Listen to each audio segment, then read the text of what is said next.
Hello again, and welcome to issue 5 of Technopolis. I'm one of your Technopolists. I am Ken Chan. And I am the other Technopolist, MC2P4, otherwise known here as Movies McConnell. All right, and not much in the way of prelims this week. Movies, working and doing all that stuff. I know you were working in your yard today, and some other things like that. And so yeah, I'm still reading Snow Crash, still playing Cloudpunk on the Switch, and enjoying the Oculus Quest 2.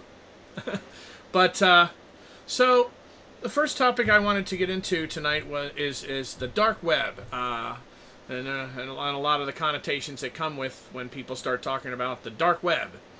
And I'm going to put this light on. Pardon me one second. I forgot to Speaking of dark. Forgot to turn the light on. Yeah, there. Now it's a little bit more red in here.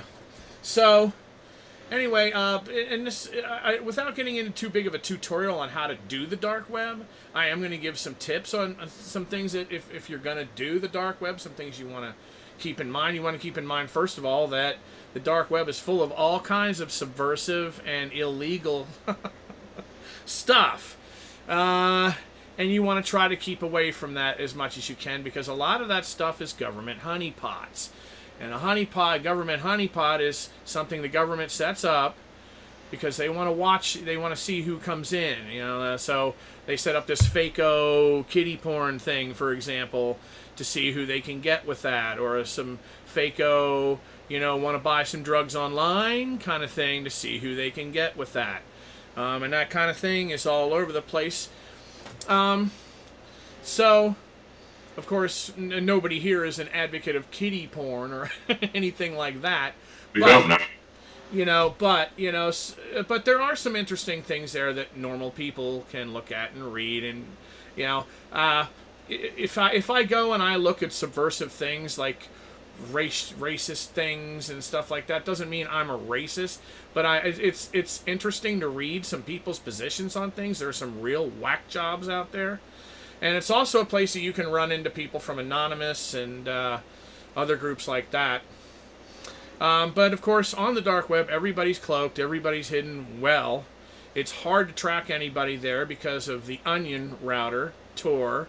The way that works, it works in levels. It bounces your IP. You go through several different computers around the world before you do finally connect to the internet, which makes it very difficult for someone to find you unless you're stupid and you do something like use your debit card, or give it away, or mention your Facebook, or just give your name away to somebody. If you're going to do stuff like that.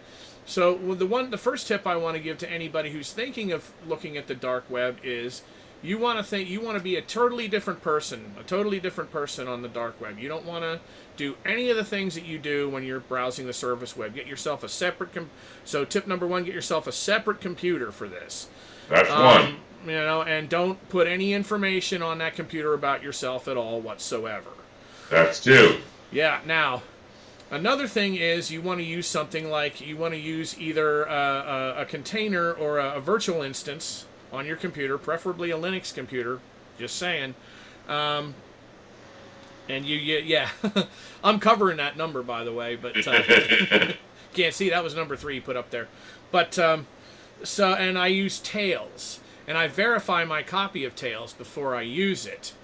Another channel, Insatiable Tech Fetish, where I have a show called The High Techman, and I talk about, you can check it out, I have ways to, use Tails and other, there's a VM Labs thing that I use too, you can look at that. But that's neither here nor there, that's something to do separate from what we're going to do here. Using Tails, it's a thumb drive thing, it works on a thumb drive. And you can put it on any computer and run it from any computer, and it's amnesiac. Which means that when you pull it out of that computer has no recollection of that thing ever being connected. There's nothing left behind on the computer that says that Tails was used there. Sure. Unless you can set it up to do that, but you don't want to do that. So, but that's the best way to do that, and there's a lot of good stuff on there too. There's a lot of very strange things that, things from the CIA and stuff like that on there, and some of it's fake, some of it's real CIA though. And I don't hang out on the dark web that much, but it's there, and it is quite interesting. And of course, you were the one that were talking to me about the difference between the deep web and the dark web. If you want to illustrate some of that. Well, I mean, even before we get to any of that, let's back up to some of the concepts here. One of which seems to me that this is kind of like the new version of the old anarchist cookbook. Now, let's remember the anarchist cookbook has been homogenized and placed onto Walmart.com. And it has a bunch of phone phreaking in it and ways to make sulfuric acid and stuff like that, but it doesn't really cover what it used to cover. And so that's part of it. Like these things get homogenized and sanitized as they go. But now what you're talking about with the dark web is more of the Wild West show. And like you're saying, you got to be somebody different. So the playing field becomes already everyone playing somebody different than they really are. Right? That's one. But the other thing, too, is this is the old porn scam. Even in legitimate, and regardless of what your philosophies are on adult entertainment, if you go back to the days of, Gallery magazine, and if you saw the movie This Is the End, it's like, well, who has a paper porn mag these days? Well, the whole thing is, if you go back to those days of that, even legitimate magazines like High Society or whatever, maybe not your way above board Playboy and Penthouse, but some of the other mags would have these classified ads in the back. Would you like to see pictures of my two naked 13-year-old twin daughters?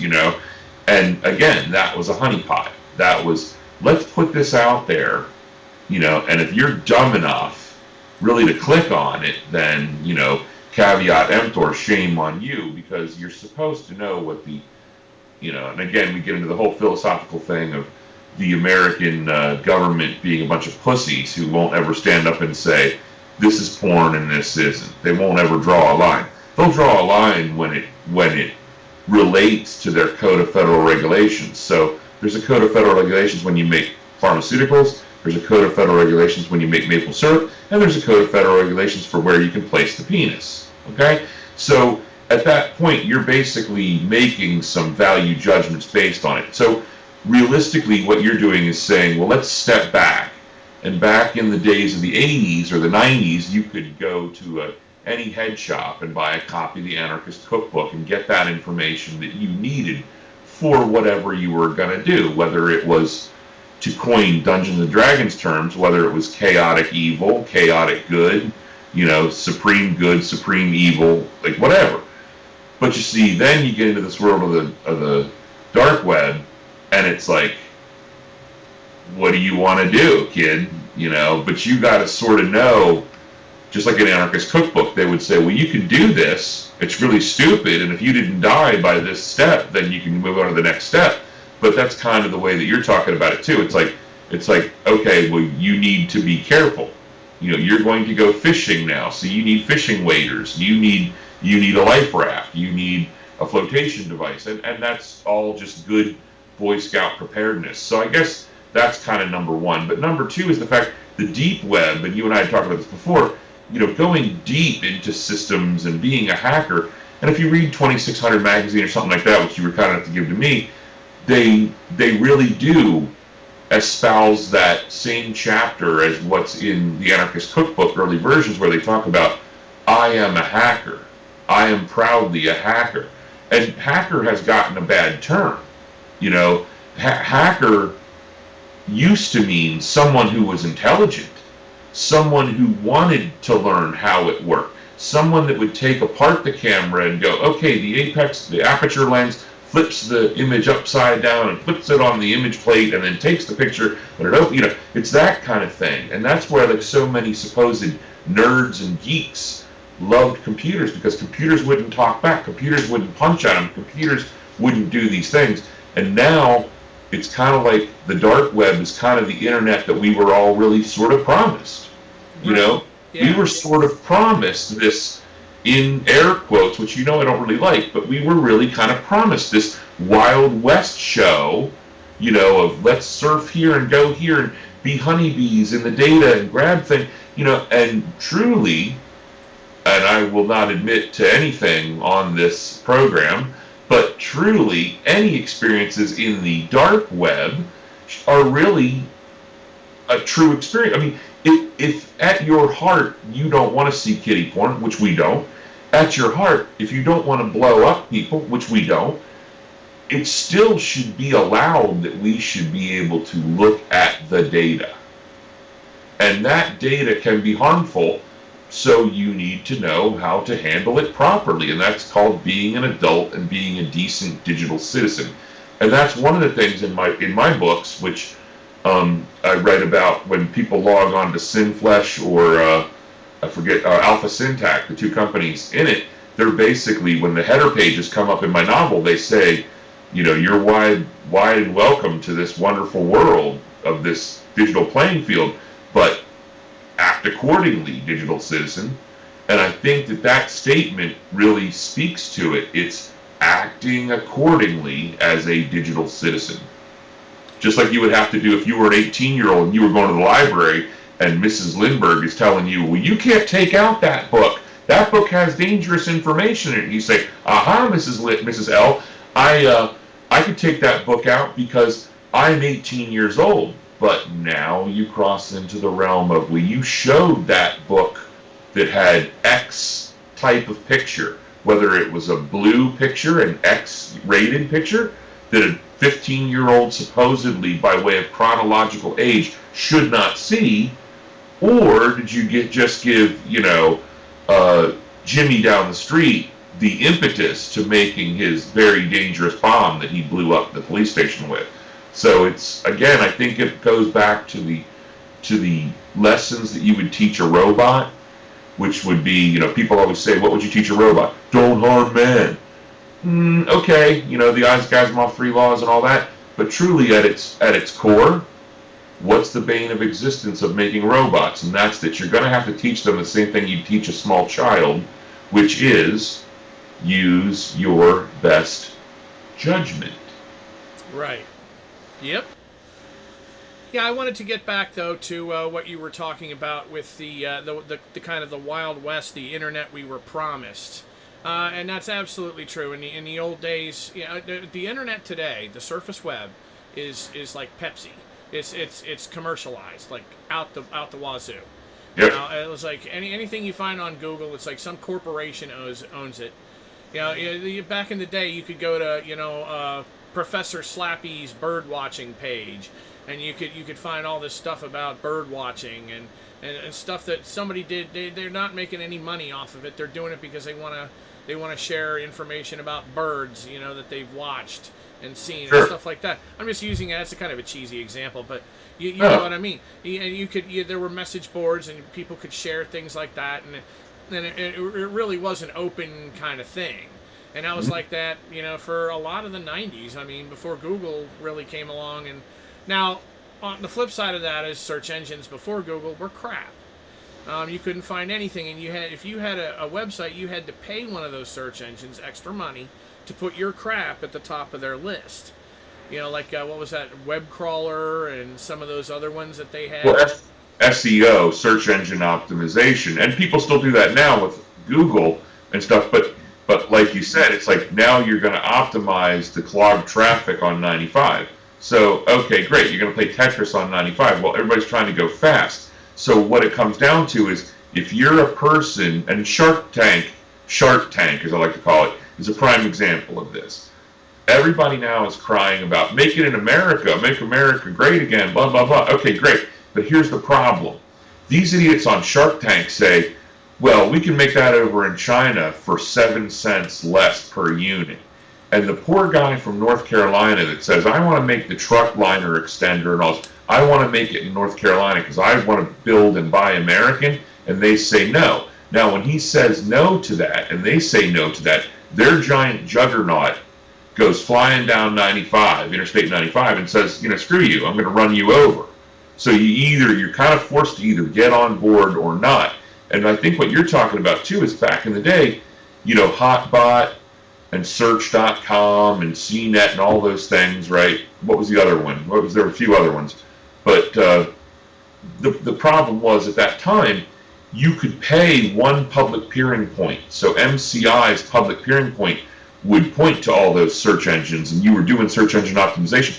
But like you said, nowadays, excuse me, because it's so homogenized, and there's really these, just like the infrastructure of the intranet that then the World Wide Web sits on, is now these big arteries of digital transportation. Then those roads become very homogenized. It's like driving through these, as in Snow Crash, they talk about the log low and the bird claves and all that. You're driving through this part of Pottstown here where the McDonald's and the Burger King and the glow from the logos and everything there. So, it's kind of funny. You used to be able to go to a cool mom and pop record store or a cool arcade. That stuff is now like Dodo's eggs, And so right. it's the same thing here, right? Because like you said, we're not in that. You can't go to the digital saloon. Like, wouldn't you like to be able to go into the digital saloon and go, wow, this is something cool, something new. I never saw this before. But it's a Staples, it's a Panera Bread, it's a Supercuts and a what else? What am I missing? Party City. Yeah, Dick's. Giant Dick's Old Navy Party City. Giant Dick's Old Navy Party City. Giant Dick's Old Navy Party City. Right. Everywhere that you go up and down the highway, the pad is either Target and whatever else, or Giant Dick's Old Navy Party City. It's those 5 stores. So, no hidden meaning there. Yeah, right. Yeah, but yeah, that's kind of. But you hit the nail on the head with the dark web being the internet we were promised. That's absolutely.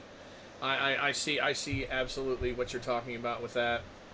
But it requires responsibility. I mean, that's right. Really what it comes down to. Yep. And you want to legislate out responsibility to everything. I mean, you can't possibly. What was that show that you told me about? Wasn't it? What's this? It was on Netflix or whatever. Dark Mirror.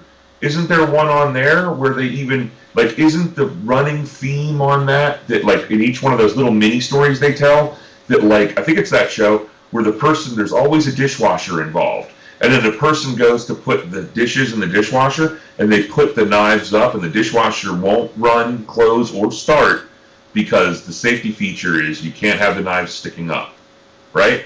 And isn't that an allegory for the whole world, right? You're not allowed to own matches. You're not allowed to own, we've only been making fire for more than 3,000, 5,000 years, but you're not allowed to own matches. You're not allowed to own this and that. And there are people now in this gun lobby, whether you feel good or bad about guns and different whatever, I don't care what your position is, just know that if you're of the age of 16 years of age anywhere in the United States, you may buy black powder. You may buy I want to call it carbonite. That's not what it's called, but it's like black powder that's been all put together, and you can get that and you can break it up and stuff. You're allowed to own black powder, rifles and stuff at 16 years of age. But there are people out there that they want to take away your right to own a lighter. Yeah. And I guess my point here is you're going to nerf the world. You're going to nerf the entire world. And then when all the machines go crazy and kill all of us, you're going to go, well, at least your head didn't bounce when you hit the ground after the robot killed you. Yeah, speaking of robots, so we're moving on to the next topic. Robots. So robots everywhere. We were talking before about Boston Dynamics and Sure. The big dog. If you go on, I'm gonna post some links, I think, in the description. Sure. Even 10, 15 years ago, I was seeing videos, I think, of the big dog. And the first time I saw that thing, it looks like two dogs' hind legs, moving like this, pushing back and forth on this thing. And right away, the minute you see this thing, the first thing that pops into your head is the military application. What if, 1,000 of these had, automatic rifles strapped to them, and they come crawling across somebody's yard, or, crawling across the desert after some terrorists, or, Oh, sure. crawling downtown after somebody holding up a bank or taking somebody hostage. Because what are you going to do against something like that? You're going to shoot it? No, it's just going to get up again and keep coming after you. It's not going to be afraid of you shooting at it. It's not going to need to take cover. It's not going to need to run away. It's just going to keep coming, buddy. So you better have grenades if you're going to fight something like that. And that's Terminator style right there. I mean, it's going to keep coming. It's never going to stop. And that's one of those, I guess, if you want to say there are 16 plots or 32 plots in the world and there's 1,000 themes, that's a very central theme of that. On the one hand, the truism is, as a machine, it's going to keep operating as long as its logic and its mechanics keep working, and its programming is sound for whatever it's been programmed to do. But the other thing is, it's that human emotion of, oh God, the thing that I thought I could kill, I can't, and it's going to keep coming for me. Right. So that's a fundamentally human emotion of, like, think about it. Those kids that saw Jason Voorhees or Freddy Krueger or who's the other one? Jason or whatever. Jason Lives. I can't remember them all, but there was a certain period in their chronologically aged lives where they could associate their brain and disassociate the function of disbelief, but at the same time could be grown up enough and go, oh, it's just a movie, right? But there were kids that were under the age of like 15 or 14 or wherever they drew that line, and then were shown those movies, unfortunately, and they learned something like, well, Freddy could do anything he wanted to, and Jason could do anything he wanted to.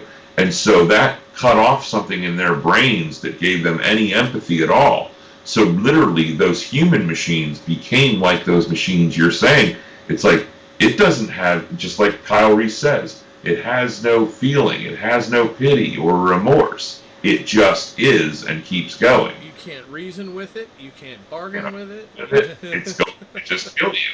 So, I mean, and you're right, and you see those kind of creatures, you see that kind of stuff. And, I mean, not to digress too much because I don't want to take away your thunder here, but I forget the guy's name, we'll have to look it up, we'll have to put that in the links too, but there's the guy that he puts together these rudimentary wooden, plastic, and very small microchip machines that live on the moors in like Denmark or wherever.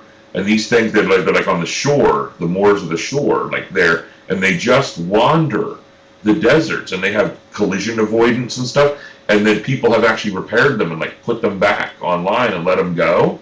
And so there's that end where there's the creative end, right? But then there's the end you're talking about, like the Boston Dynamics, and I think we mentioned this before, but like where you're going to be walking down the street and this R2-D2 trash can is going to go, sir, you can't cross there, and then when you try to, it's going to lock itself to you like a bad, theft detector on a sweater at Boscov's that you can't get off, and it's going to drag you off to the police station, and you got to say, get this thing off me, right? Yeah, right, yeah. So, I mean, like we were saying before, if the technology and the knowledge of the machine gets too intertwined, I think you got a problem. Shopping mall, right? Like, if you ever saw that, the robots are running around the shopping mall at night, and they're just killing everything. Nothing's going to shopping mall robots are going around, And I mean, again, this is the bane that is being Movies McConnell, is that I relate everything to a TV show or a movie, and everybody rolls their eyes and goes, here he goes again. But, I mean, that's my function, I guess. Yeah, right. But don't those Boston Dynamics robots really creep you out, though? Like, you get that form follows function, and it should be able to do these things, but then why aren't they doing what Honda does with Asimo? Like those ones that you saw where they're bouncing around like that and doing that crazy crap, you almost kind of ask, like a human-style robot could do collision avoidance much better than that dancing two hind-ended horse thing that they made, but then I guess they have to crawl before they walk. Yeah. Well, a lot of those, I mean, let's look at some of their newer ones. First of all, the big dog, you could kick the damn thing and it would do this and it would correct itself. They have this one now, this newer one. I'm going to have a link for this one too.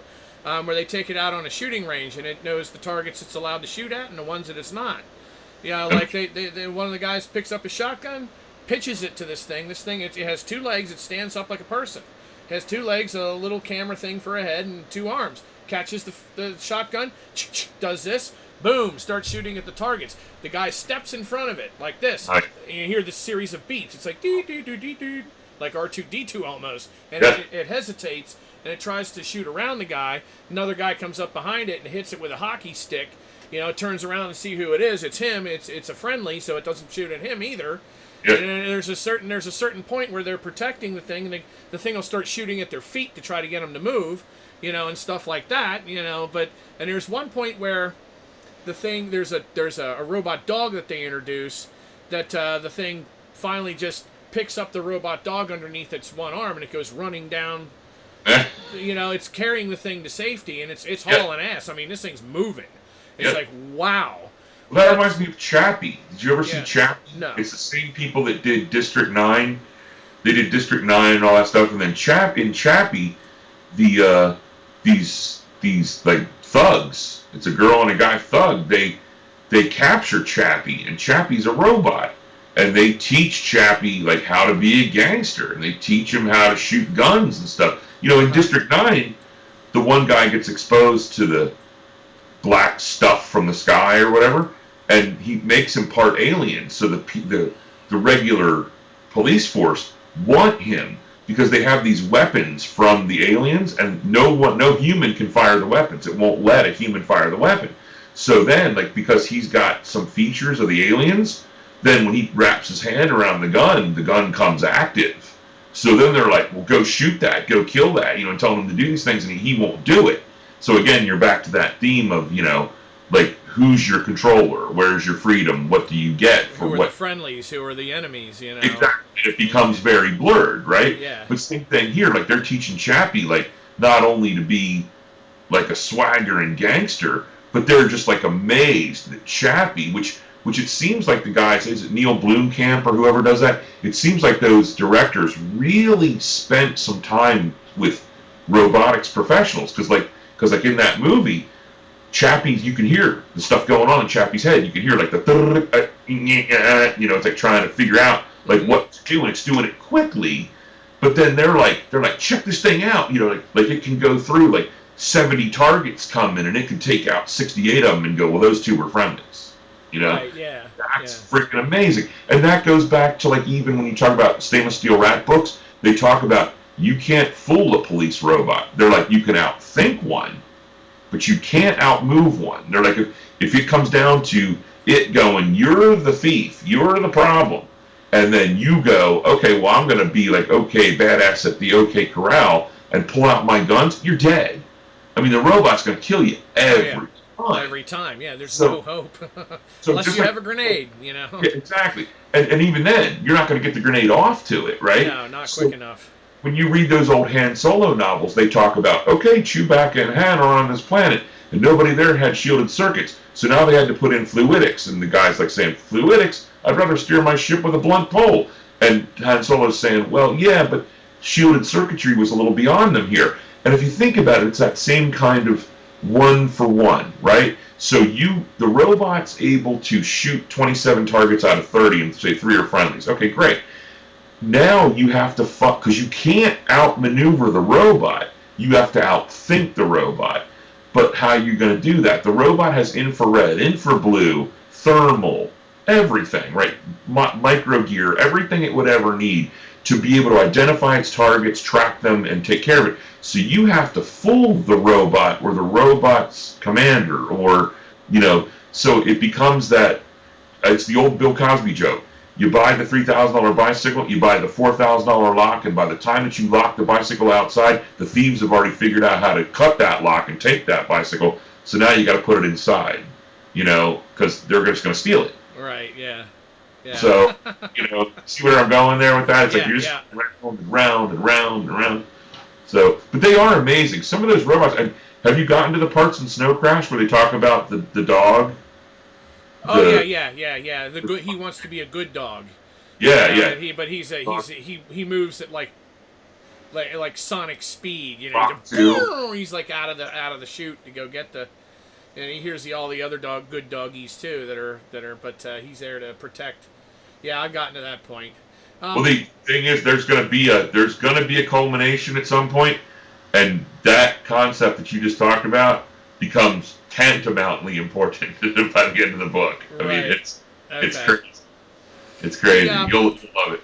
You can get one of those dog robots, the newer ones, not the big dog thing we were talking about. But Sure. they have this newer one now, Boston Dynamics. You can buy one for $14,000. They're And is available that commercially. Huh? Personal perimeter, or is that commercial perimeter protection? I guess it looks like a dog. It's like a dog body kind of thing with 4 legs on it and a little camera for a head kind of thing.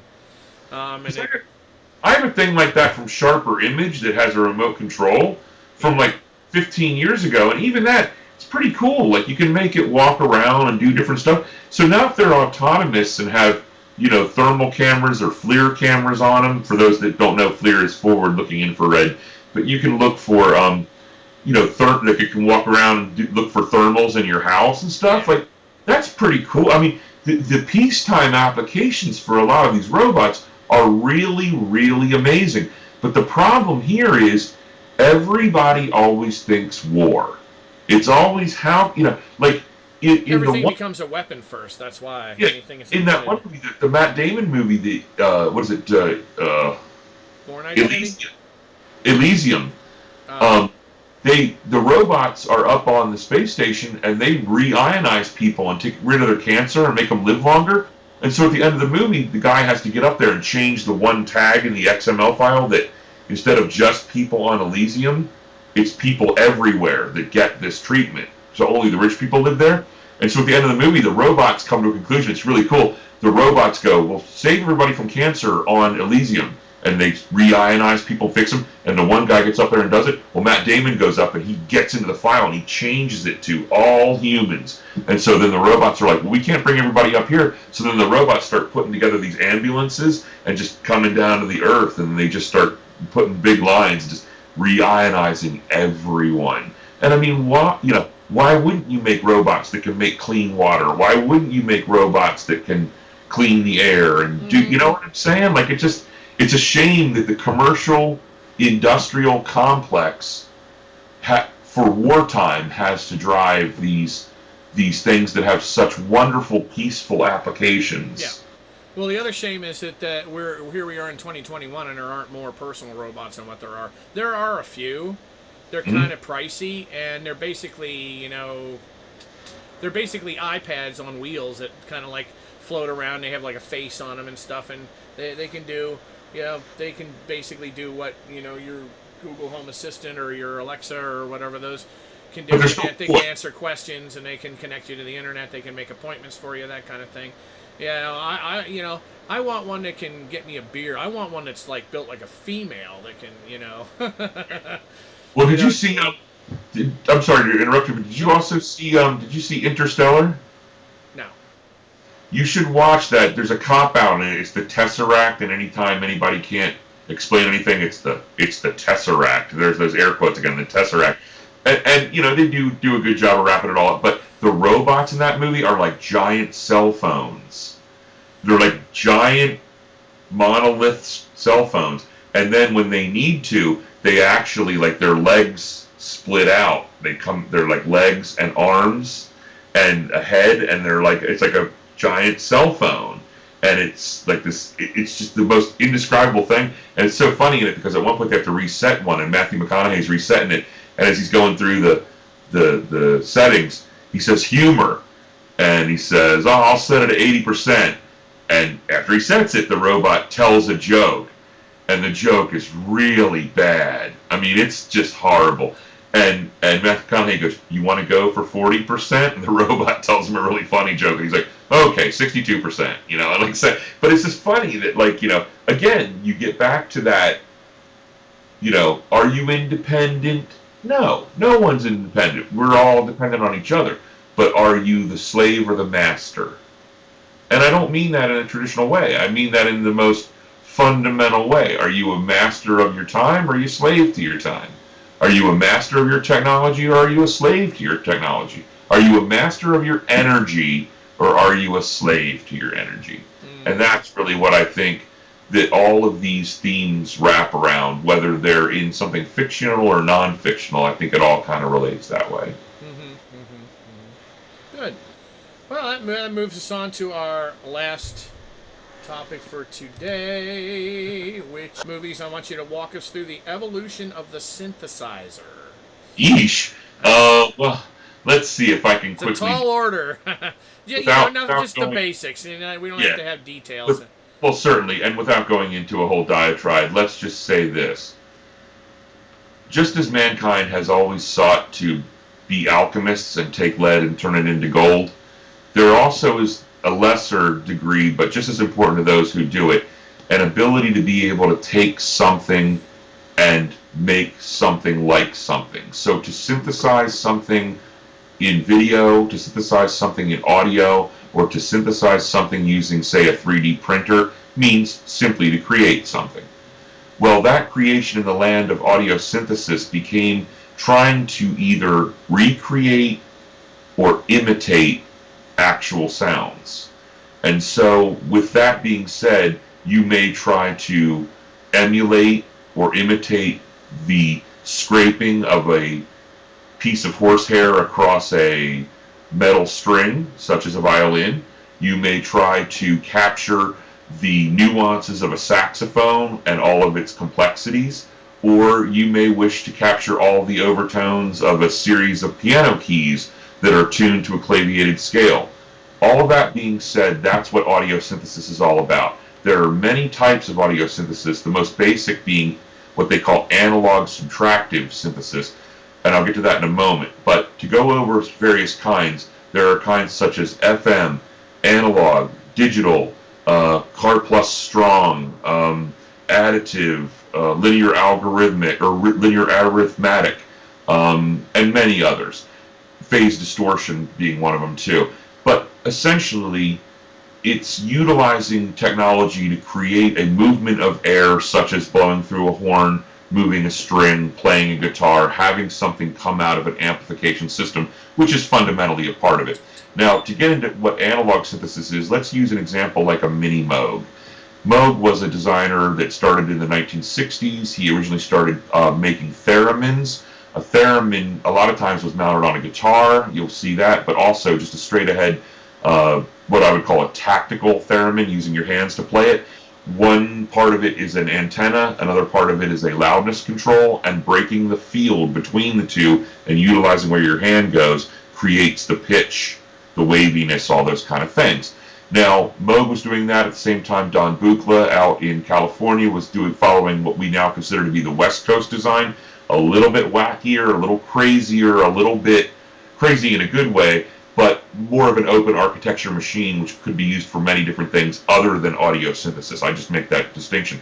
Now, if you go to a mini Moog, the essential parts of it at a mini Moog is only one note at a time, preferential play, meaning that if you play an A and then you play a B on the keyboard, it's going to now play the B, and then you would go back to the A. It's not going to play more than one note at a time. There are exceptions to that, the virtual systems and things, but a hardware analog subtractive synthesizer essentially has these 5 pieces. There is the octave. An octave is usually referred to in feet, 32, 16, 8, 4, 2. That usually is a referent that refers back to the days of the pipe organ, which would be the size of the pipe tubes that would make the sounds either lower or higher in pitch. Then after that, you would have your oscillation control system, and in a mini Moog, you have 3 oscillators. 3 seems to be a magical number throughout the universe, whether you're a believer in religion or in the way that things oscillate in overtone. 2 oscillators can beat against each other and sound a little bit out of phase. 3 oscillators, just like 3 strings on a harpsichord or 3 strings on a piano for each note, seems to be a magic number. So you have 3 controls for those oscillators, and 3 controls for those octaves. And then after that, you would have an amplifying system, which just makes it louder or softer.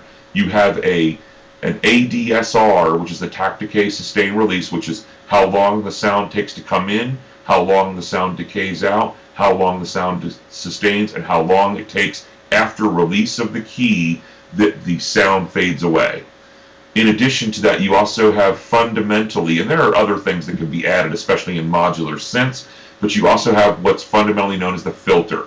I can describe the filter as this. It gives you either a nasally or more sonorous, a more wide feeling to the sound. So you could take sounds up high, make them nasally or make them full, change how they come in. So what you're trying to do is to capture any portion of a nuance of a sound. So imagine a saxophone, you could play it coming in, you could flutter it, you could do all these things. And a lot of instruments throughout the years have tried to emulate that, but at its very core, you're just utilizing those basic functions. It's a filter, an amplifier, an envelope, that's the ADSR, the filter, that's the resonance and cutoff frequency, how much, wah you get or how much roar you get. And then you have your feet, which is where you are. Like if it's 16, it's going to be a very low note. If it's 8, it's if it's 2, it's up higher. And then you have your keyboard control. Now that's the difference between East Coast design, Moog, Yamaha, all those folks, and West Coast design, O Systems, O Coast, Don Buchla, the aforementioned Don Buchla. Those systems usually have touch plate controllers. They don't look like white and black claviated keyboards like would be on a piano. Moog followed a system where you could make the sound be so crazy it didn't even really relate to what you would think of as a white or a black key, but that was up to you as a synthesist. Whereas out in the land of West Coast synthesists like Suzanne Ciani and people like that play that stuff, they know how to manipulate those systems to make them make these very organic and crazy sounds. But at the end of the day, it's just as, for lack of a better term, foreign. So you and me, as listeners to somebody playing a bassoon, would say, wow, that's pretty impressive. We don't know the half of it. Because in order to make sound from the bassoon, you have to figure out how to play through that embouchure, that weird thing. That thing's a pain, I would call it the canter, but that's what you call it for like a bagpipe, but it's that, loop. Yeah. And then you have to know how to manipulate the thing. It's like French horn is a fine example of that. Like a French horn player has to do all these manipulative things to make the horn really sound the way they want it to. So the same thing here. Whether you're it was just easier for them to say, if you set everything on a Moog to something that sounded like a regular, what we would call a pad or a patch, like something that just sounded nice, like a nice sound. And if you play the A, it's going to play the A, right? But on a West Coast system, you might touch a touch plate and it might go boing, makes some weird sound. And so it's just a different system to get used to. But at the end of the day, I guess I would wrap it up and say this. Any kind of musical performance, and I forget who said this, it was in keyboard, I think it was BT or somebody like that, or maybe it was, you know who it was? It was, who's that guy who did the song Southside, Moby, right? He said, truly, it was in a Moog ad, and he said, truly, music at its core is the movement of air. Okay. So, at the end of the day, how you're moving that air, whether it's an orchestra of 60 people or whether it's 5 members of Tangerine Dream playing big, huge synths with, 10,000 watts behind it, there truly is power in the sound. And you can do just as many crazy things. Like if you listen to the end of, say, or the middle of, say, Close Encounters of the Third Kind, and they go to like Punjab, India, or wherever, and there's 50,000 people that saw the UFOs, and they're all screaming out,